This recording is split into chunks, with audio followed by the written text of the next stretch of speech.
Gauri ಶಕ್ಕಿ. Family doctor ಕಾರ್ಯಕ್ರಮದಲ್ಲಿ ನಮ್ಮೊಂದಿಗಿದ್ದಾರೆ doctor ಭರಣಿ ರಾಜು. ಇವರು ರೇಖಿ ಗ್ರ್ಯಾಂಡ್ ಮಾಸ್ಟರ್ ಮತ್ತು ಮಾಸ್ಟರ್ ಹಿಪ್ನೋಟೈಸರ್. ಬನ್ನಿ ಅವ್ರನ್ನ ಸ್ವಾಗತಿಸೋಣ. ಮೇಡಮ್, ನಿಮಗೆ ಸ್ವಾಗತ ಮತ್ತು ನಮಸ್ಕಾರ. ನಮಸ್ತೆ. ಈ ವಿಚಾರ ಮಾತಾಡೋಕೆ ನನಗೆ ಯಾವಾಗಲೂ ನಾನು ಉತ್ಸುಕನಾಗಿರ್ತೀನಿ. ಅದು ಯಾವುದು ಅಂತಂದರೆ ಹದಿಹರೆಯದ ಮಕ್ಕಳ ಸಮಸ್ಯೆ. ಈಗ ನನ್ನ ಮಗ ಕೂಡ ಹದಿಹರೆಯದಲ್ಲಿದ್ದಾನೆ. 12, 13, 14, 15, 16, 17, 18 ಈ ವಯಸ್ಸಿನ ಮಕ್ಕಳನ್ನ ಹ್ಯಾಂಡಲ್ ಮಾಡೋದು ಭಾಳ ಜನ ತುಂಬ ಕಷ್ಟ ಅಂತ ಹೇಳ್ತಾರೆ. ಮೊನ್ನೆ ಒಬ್ರು ಯಾರೋ ಸಿಕ್ಕಾಗಿ ಹೇಳ್ತಾ ಇದ್ರು, ಮಕ್ಕಳನ್ನ ಕಂಡ್ರೆ ತಂದೆ ತಾಯಿಗಳೇ ಭಯ ಪಡ್ತಾರೆ. ಓಕೆ, ಆ ಮಗ ದೊಡ್ಡವನಾಗಿದ್ದಾನೆ ಅಂತಂದರೆ ಅವ್ನು ದೊಡ್ಡವನಂದ್ರೆ ತುಂಬ 18 ವರ್ಷ ದಾಟಿಲ್ಲ ಅವನು, ಬಟ್ ಅದಕ್ಕಿಂತ ಚಿಕ್ಕವನೇ. ಅವನಿಗೆ ಬೇಗ ಬಾ ಅಂತ ಹೇಳೋಕ್ಕೆ ಅಥವಾ ಎಲ್ಲಿ ಹೋಗಿದ್ದೆ ಅಂತ ಕೇಳೋಕ್ಕೂ ಭಯ.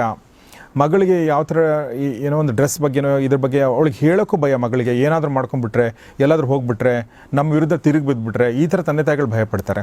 ಸೊ ಇಲ್ಲಿ ಈ ಒಂದು ತಂದೆ ತಾಯಿಗಳು ಇಲ್ಲಿ ಸಮಸ್ಯೆ ಎಲ್ಲಿದೆ? ತಂದೆ ತಾಯಿಗಳ ಸಮಸ್ಯೆನಾ, ಇದು ಮಕ್ಕಳ ಸಮಸ್ಯೆನಾ? ಈ ಥರ ಸಮಸ್ಯೆಗಳನ್ನ ನೀವು ರೇಖೆ ಮೂಲಕ ಪರಿಹರಿಸಿದ್ರೆ ಹೇಗೆ?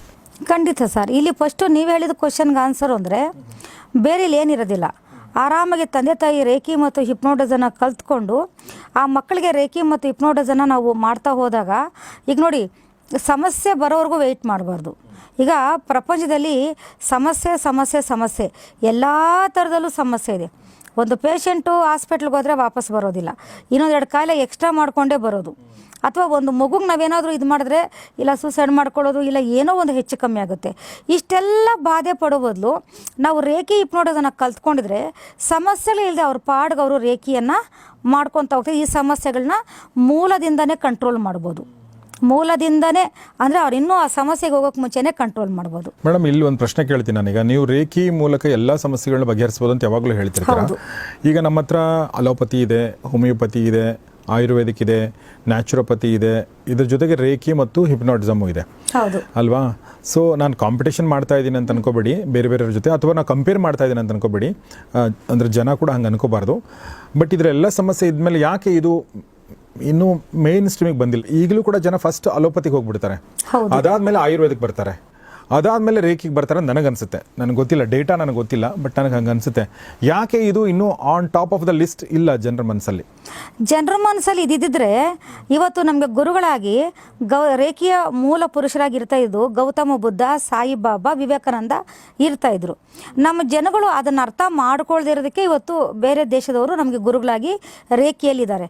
ಅಂದರೆ ನಮ್ಮ ಜನ ಏನಂದರೆ ಹಾಸ್ಪಿಟ್ಲ್ಗೆ, ನಿಂಬೆ ಹಣ್ಣಿಗೆ, ತಾಯ್ತೆಗೆ ಕೊಡುವಂತಹ ಬೆಲೆಯನ್ನು ಮುಖ್ಯವಾಗಿ ನಮ್ಮಲ್ಲೇ ಇರುವಂತಹ ಶಕ್ತಿಗೆ, ನಮ್ಮ ಸುತ್ತೂ ಇರುವಂತಹ ಶಕ್ತಿಗೆ ಬೆಲೆಯನ್ನು ಕೊಡದೇ ಇರೋದು ಮೊದಲನೇ ಪ್ರಾಬ್ಲಮ್. ಎರಡನೇ ಪ್ರಾಬ್ಲಮ್ ಏನು ಅಂತಂದರೆ ರೇಖೆ ಬಗ್ಗೆ ತಿಳುವಳಿಕೆ ಇಲ್ಲದೇ ಇರೋದು, ತಿಳುವಳಿಕೆಯನ್ನು ಕೊಡದೇ ಇರೋದು. ಈಗ ನನ್ನ ಹತ್ರ ದಿನಕ್ಕೊಂದು 10 ಫೋನ್ ಬರುತ್ತೆ. ಮೇಡಮ್, ನಾವು ರೇಖೆ ಕಲ್ತ್ಕೊಂಡಿದ್ದೀನಿ. ಎಷ್ಟು ಕಲ್ತ್ಕೊಂಡಿದ್ದೀರಾ?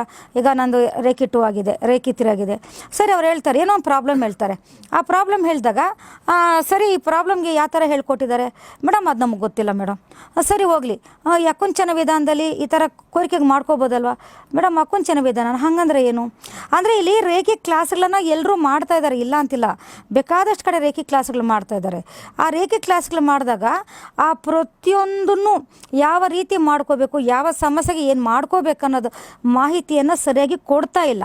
ಆವಾಗ ನಮ್ಮ ಜನಕ್ಕೆ ಏನಾಗ್ತಾ ಇದೆ ಅಂದರೆ, ನಾವು ರೇಖೆ ಕಲ್ತ್ಕೊಂಡ್ರು ಕೆಲವರು ಸಕ್ಸಸ್ ಆಗ್ತಾ ಇಲ್ಲ. ಒಂದು ಎರಡನೇದು ಬಂದು ಅದರಲ್ಲಿ ನಮಗೆ ಸರಿಯಾದ ಮಾಹಿತಿ ಸಿಗ್ತಾ ಇಲ್ಲ ಅನ್ನೋದ್ರಲ್ಲಿದೆ. ಅಂದರೆ ಕಲಿಸೋರಲ್ಲೂ ಕೂಡ ಪ್ರಾಬ್ಲಮ್ ಇದೆ. ತುಂಬ ಕಲಿಸೋರಲ್ಲಿ ಪ್ರಾಬ್ಲಮ್ ಇದೆ ಅಂತ ಹೇಳ್ತಾ ಇಲ್ಲ, ಕಲಿಸೋ ರೀತಿಯಲ್ಲಿ ಪ್ರಾಬ್ಲಮ್ ಇದೆ.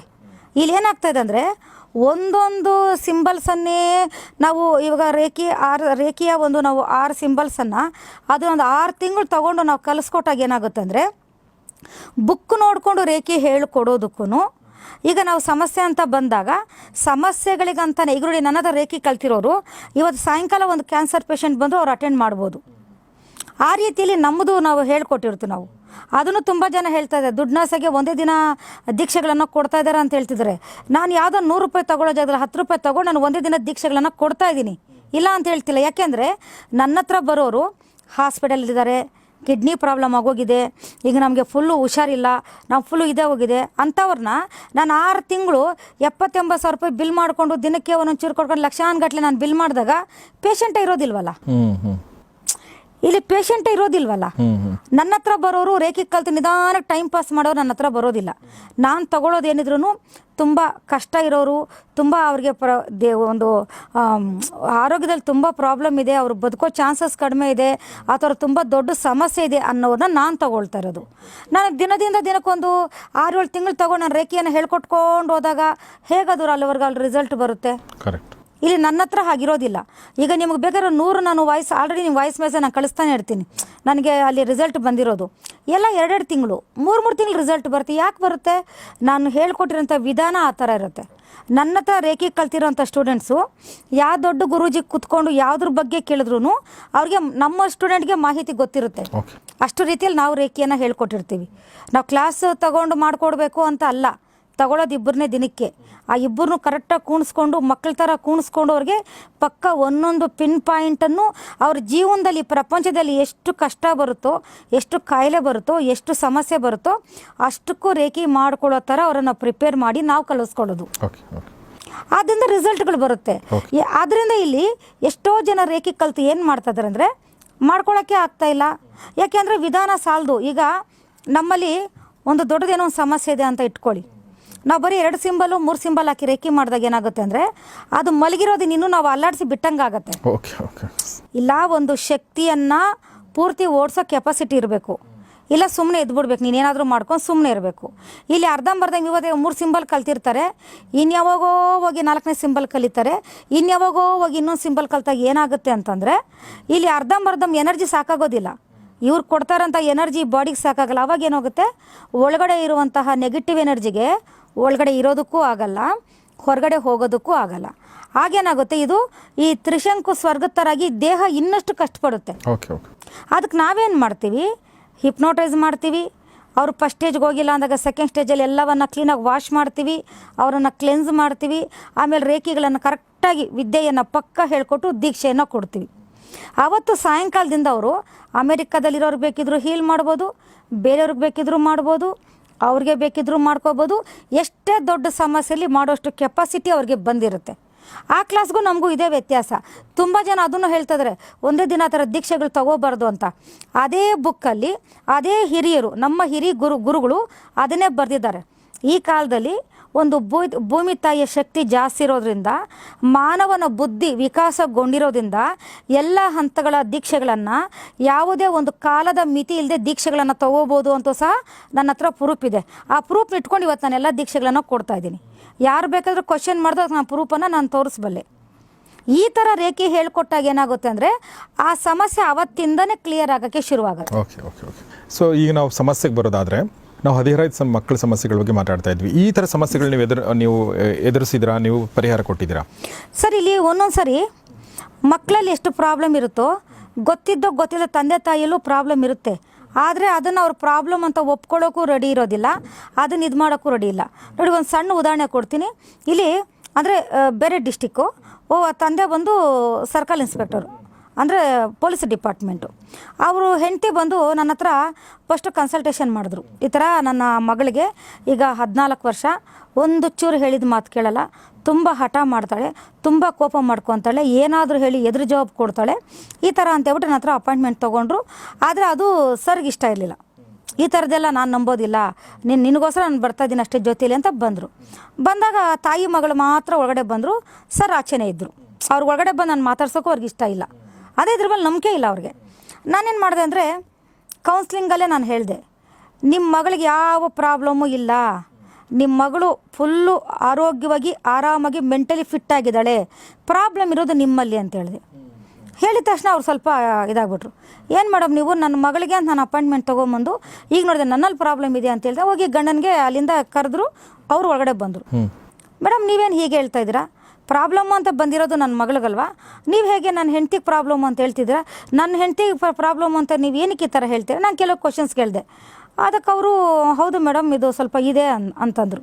ಮೇಡಮ್ ಇದು ಎಲ್ಲ ಮನೆಗಳಲ್ಲೂ ಇರೋದೇ ಅಲ್ವಾ, ಎಲ್ಲ ಇದರಲ್ಲೂ ಇರೋದೇ ಇಲ್ವಾ, ಅದು ನೀವು ಅದನ್ನು ನೋಡಿ ಯಾವ ಥರ ನೀವು ಇವರಲ್ಲಿ ನೆಗೆಟಿವ್ಸ್ ಇದೆ ಅಂತ ಹೇಳ್ತೀರಾ ಅಂತಂದರು. ನಾನೇನು ಮಾಡಿದೆ, ಟ್ರಾನ್ಸ್ಗೆ ಕಳಿಸಿದೆ ಅವ್ರನ್ನ, ಆ ತಾಯಿ ಆದವ್ರನ್ನ ಟ್ರಾನ್ಸ್ಗೆ ಕಳಿಸಿದೆ. ಟ್ರಾನ್ಸ್ಗೆ ಕಳಿಸಿದ ತಕ್ಷಣ ಅವರು ಸ್ಕೂಲ್ ಡೇಸಲ್ಲೇ, ಅಂದರೆ ಒಂದು 8th 9th ಓದೋ ಟೈಮಲ್ಲೇ ಅವರ ಫ್ರೆಂಡ್ ಒಬ್ಬರು ಸೂಸೈಡ್ ಮಾಡ್ಕೊಂಡು ಸತ್ತೋಗಿರ್ತಾರೆ. ಈಕೆಯ ಫ್ರೆಂಡ್ ಒಬ್ಬರು, ಅವರ ಸಬ್ ಕಾನ್ಷಿಯಸ್ ಮೈಂಡ್ ಏನಾಗಿದೆ, ಇವರ ಸಬ್ ಕಾನ್ಷಿಯಸ್ ಮೈಂಡ್ ಅದು ಕನೆಕ್ಟ್ ಆಗಿಬಿಟ್ಟಿದೆ.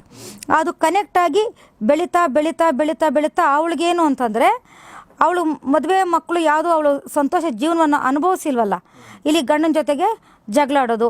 ಅವ್ರ ಅದೃಷ್ಟಕ್ಕೆ ಏನಪ್ಪ ಅಂದರೆ ಗಂಡನ ಜಗಳ ಆಡೋಕ್ಕೆ ಟೈಮ್ ಇರೋದಿಲ್ಲ. ಪೊಲೀಸ್ ಡಿಪಾರ್ಟ್ಮೆಂಟ್ ಆಗಿರೋದ್ರಿಂದ ಯಾವಾಗ ಒಂದು ಟೈಮ್ ಮನೆಗೆ ಬರ್ತಾರೆ, ಸ್ವಲ್ಪ ತಿರ್ತಾರೆ, ಹಾಗೋ ಹೆಂಡ್ತಿ ಕೂಗಾಡಿದ್ರೆ ಇದು ಮಾಮೂಲಿ ತಾನೇ ಎಲ್ಲ ಇದೆ. ಅವರಷ್ಟು ಟೆನ್ಷನ್ ಮಾಡ್ಕೊಳ್ಳೋದಿಲ್ವಲ್ಲ, ಅವ್ರಿಗೆ ಅದು ರೂಢಿನೇ ಅಲ್ವಾ ಟೆನ್ಷನ್ ಮಾಡಿ ಜೀವನ. ಅವ್ರು ಅಷ್ಟೊಂದು ತಲೆಗೆ ತಂದ್ಕೊಂತ, ಆದರೆ ಅವ್ರ ಕೈಗೆ ಸಿಗಾಕೊಂತ ಇದು ಪಾಪ ಮಗು. ಎಲ್ಲ ಪ್ರೆಷರನ್ನು ಆ ಮಗು ಮೇಲೆ ಬಿಡೋದು. ಅವಳು ಎಷ್ಟಂತ ನೋಡ್ತಾಳೆ, ಅವ್ರ ತಾಯಿ ಟಾರ್ಚರನ್ನು ತಡ್ಕೊಳ್ದಾಳೆ. ಅವ್ರ ಅಪ್ಪನಿಗೆ ಹೇಳಿದ್ರೆ ಅವ್ರ ಅಪ್ಪನಿಗೆ ಮೊದಲೇ ಟೈಮ್ ಇರಲ್ಲ ಮನೆಯಲ್ಲಿ. ಅವ್ರ ಅಪ್ಪನಿಗೆ ಅಷ್ಟು ಇವಾಗ ತಾಯಿ ಮಗಳ ಮೇಲೆ ಹೇಳಿದಾಗ ಮಗಳನ್ನೇ ಸ್ವಲ್ಪ ಇದಂತಾರೆ, ಯಾಕಮ್ಮ ನೀನು ಹಂಗೆ ಮಾಡ್ತೀಯ ಏನಮ್ಮ ಅಂತ ಮಗಳನ್ನೇ ಗದರಿಸ್ತಾರೆ ಬುದ್ಧಿ ಬರಲಿ ಅಂತ. ಆ ಥರ ಆ ಮಗು ಸಫರ್ ಆಗ್ತೈತೆ ಹೊರತು ಪ್ರಾಬ್ಲಮ್ಸ್ ಎಲ್ಲ ತಾಯಿಯಲ್ಲೇ ಇತ್ತು. ಏನಂದರೆ ಅವರು ಟ್ರಾನ್ಸ್ಗೆ ಹೋಗಿ ಅವರು ಬಾಡಿ ಮೇಲೇ ಅದಿನ್ನೊಂದು ಕನೆಕ್ಟ್ ಆಗಿತ್ತಲ್ವ, ಆ ಸಬ್ ಕಾನ್ಷಿಯಸ್ ಮೈಂಡ್ ಬಂದು ಬಾಡಿ ಮೇಲೇ ಬಂದು ಮಾತಾಡಿ ಎಲ್ಲವನ್ನು ಹೇಳಿ ಮತ್ತು ನಾನು ಅದನ್ನು ರಿಲೀಸ್ ಮಾಡಿದೆ. ಮತ್ತು ರೇಖೆಯನ್ನು ಆ ಖುಷಿಯಲ್ಲಿ ಅವರು ಸರು ಆ ಖುಷಿಯಲ್ಲಿ ಮೇಡಮ್ ನಾವು ಇದು ಅಂದ್ಕೊಂಡೇ ಇರಲಿಲ್ಲ ಈ ಥರ ಸಮಸ್ಯೆ ಇರುತ್ತಂತ ಮಗಳನ್ನ ಬಿಟ್ಟರು. ಮಗಳದ್ದೇನೂ ಇಲ್ಲ. ಕೊನೆಗೆ ಗಂಡ ಹೆಂಡತಿ ಇಬ್ಬರು ರೇಖೆಯನ್ನು ಕಲ್ತ್ಕೊಂಡು ಮನೆಗೆ ವಾಪಸ್ ಹೋದ್ರು. ರೇಖೆ ಮತ್ತು ಹಿಪ್ನೋಟಿಸೆಲ್ಲ ಕಲ್ತ್ಕೊಂಡು ಮನೆಗೆ ಹೋದ್ರು. ಈ ಥರ ಕೇಸಸ್ ಎಷ್ಟೋ ಇರುತ್ತೆ ಸರ್. ಅವ್ರ ಪ್ರಾಬ್ಲಮ್ ಅಂತ ಬಂದರೆ ಇವರಲ್ಲಿರುತ್ತೆ, ಇವ್ರ ಪ್ರಾಬ್ಲಮ್ ಅಂತ ಬಂದಾಗ ಅವರಲ್ಲಿರುತ್ತೆ. ಇಲ್ಲೆಲ್ಲ ಒಂದೇ, ಕುಟುಂಬದಲ್ಲಿ ಒಬ್ಬರು ರೇಖಿ ಹೀಲರ್ ಆದರೆ ಈ ಸಮಸ್ಯೆಗಳಿಂದ ಅಲ್ಲ, ಸಮಸ್ಯೆಗಳು ಬರೋಕ್ಕೆ ಮುಂಚೆನೇ ನಾವು ಎಚ್ಚರವನ್ನು ತೊಗೊಂಡಾಗ ಏನಾಗುತ್ತೆ ಅಂದರೆ ಪ್ರತಿ ಮನೇಲೂ ನೆಮ್ಮದಿ ಇರುತ್ತೆ. ಹಾಸ್ಪಿಟ್ಲಿಗೆ ಲಕ್ಷ ಇಕ್ಕೋದು ತಪ್ಪುತ್ತೆ. ವಂಡರ್ಫುಲ್, ಭಾಳ ಚೆನ್ನಾಗಿ ಹೇಳಿದ್ರಿ. ನಾನು ಭಾಳ ಸಲ ನೋಡ್ತೀನಿ ನಮ್ಮ ಫ್ಯಾಮಿಲಿಗಳಲ್ಲಿ ಏನಂದರೆ ಮಕ್ಕಳನ್ನ ಅಂಬ್ರೆಲಾ ಪೇರೆಂಟಿಂಗ್ ಅಂತ ಕರೀತಾರೆ. ಅಂದರೆ ಅಂಬ್ರೆಲಾ ಥರ ಮಕ್ಕಳ ಮೇಲೆ ಹೋವರ್ ಮಾಡೋದು ಹಿಂಗೆ, ಅಂದರೆ ಎಲ್ಲಿ ಹೋಗ್ತಾರೆ, ಏನು ಮಾಡ್ತಾರೆ, ಎಲ್ಲಿ ಹೋದ ಏನೋ, ಯಾಕೆ ಇವಳು ಯಾಕೆ ಇಲ್ಲ ಹಿಂಗೆ, ಅಂದರೆ ಅವ್ರು ಕಂಪ್ಲೀಟ್ ಅವ್ರನ್ನ ನಿಗಾ ಇಡೋದು ಅವ್ರ ಮೇಲೆ.